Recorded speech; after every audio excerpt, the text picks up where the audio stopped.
கிறிஸ்துவுக்குள் பிரியமான சகோதர சகோதரிகளை, இந்த காலை வேளையில் ஆண்டவர் சொல்கிறார், நாம் ஊழியம் வளருவதற்காக, சபை வளருவதற்காக, நம் ஆண்டவருக்காக நாம் ஆஃபரின் கொடுக்க வேண்டும்.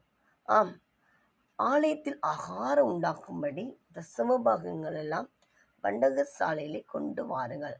அப்போ ஆலயம் வளருவதற்கு, சபை வளருவதற்காக நம் தசம பாகங்களை ஆண்டுடைய சமூகத்துக்கு என்ன செய்ய வேண்டும்? கொண்டு வர வேண்டும். நாங்கள் ஊழியம் செய்தாலுமே நாங்கள் மாதத்தில் எங்களுக்கு வர காணிக்கையிலேருந்து ஒரு பாகத்தை நாங்கள் ஒரு மிஷினரி ஊழியத்தை என்ன செய்வோம்? தாங்குவோம். ஆம் பிரியமானவர்களே, நம்ம அப்படி கொடுக்கும் பொழுது நம்முடைய வாழ்க்கையில், நம்மளுடைய குடும்பத்தில் ஒரு குறைவும் வராது. ஏன் நாம் தசம பாகம் கொடுக்கிறோம்? ஊழியங்களுக்காக, சுவிசேஷம் அறிவிப்பதற்காக, ஆண்டவருடைய ராஜ்யம் இன்னும் கெட்டப்படுவதற்காக.